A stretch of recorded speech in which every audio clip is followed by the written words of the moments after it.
ഒരു കഥ കേട്ടാലോ? ആട്ടിൻകുട്ടിയുടെയും പുലിയുടെയും കഥ. തുടങ്ങാം. ഒരു ആട്ടിൻകുട്ടി എല്ലാ ദിവസവും അടുത്തുള്ള മലഞ്ചെരുവിലെ കാട്ടിൽ തൻ്റെ സുഹൃത്തുക്കളോടൊപ്പം പുല്ലുമേയുവാൻ പോകുമായിരുന്നു. അതിസന്തുഷ്ടരായിരുന്ന അവർ പാട്ടുപാടിയും നൃത്തം ചെയ്തും സമയം ചെലവഴിച്ചിരുന്നു. അത്യാഗ്രഹിയായൊരു പുലി ആ പ്രദേശത്ത് പതുങ്ങി നടന്നിരുന്നു. ചുറ്റിനുമുള്ള ഗ്രാമങ്ങളിലെ മറ്റു മൃഗങ്ങളെ ആക്രമിക്കുക അവൻ്റെ പതിവായിരുന്നു. അവ ദയയ്ക്കായി യാചിക്കുമെങ്കിലും അവൻ അതൊന്നും ചെവികൊണ്ടില്ല. കൊന്നൊടുക്കി മതിച്ചു നടന്നു. ഒരിക്കൽ ഒരു ആടിന്റെ പുറകിൽ പുലി പതുങ്ങിയെത്തി.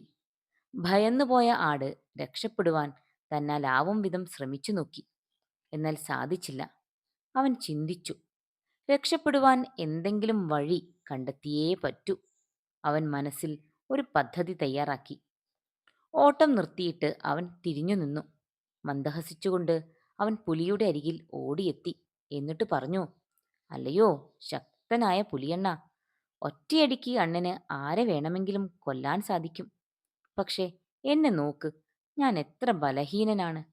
അണ്ണന്റെ അത്രയും വേഗത്തിൽ ഓടാൻ പോലും എനിക്ക് സാധിക്കുകയില്ല. എന്നെ കൊല്ലുവാൻ സമയം കളയുന്നതെന്തിനാണ്? ചിന്താക്കുഴപ്പത്തിലായ പുലി ചോദിച്ചു. അതുകൊണ്ട് ഞാനിപ്പോൾ എന്തു വേണമെന്നാണ് നീ പറയുന്നത്? അവസരം മുതലാക്കിക്കൊണ്ട് ആട് പറഞ്ഞു, ആ കുന്നിൻ ചെരുവിനപ്പുറത്തേക്ക് നോക്കിയേ. തടിച്ചു കൊഴുത്ത ഒരു കാള അവിടെ മേയുന്നത് ഞാൻ കണ്ടു. അവനെ പിടികൂടിയാൽ ഇന്നത്തെ ശാപ്പാട് കുശാലാകും. അത്യാഗ്രഹിയായ പുലി ആടിനെ വിട്ട് കുന്നിൻ ചെരുവിലേക്ക് പോയി. രക്ഷപ്പെട്ടതോർത്ത് ആട് തൻ്റെ സുഹൃത്തുക്കൾക്കരികിലേക്ക് ആഹ്ലാദത്തോടെ ഓടിപ്പോയി. ഗുണപാഠം എന്താണ്? തക്ക സമയത്തെ ബുദ്ധിക്ക് വിജയം ഉറപ്പ്. കഥ ഇഷ്ടമായോ? ഇതുപോലെയുള്ള കഥകൾ കേൾക്കുവാനായി ഈ ചാനൽ സബ്സ്ക്രൈബ് ചെയ്യണേ.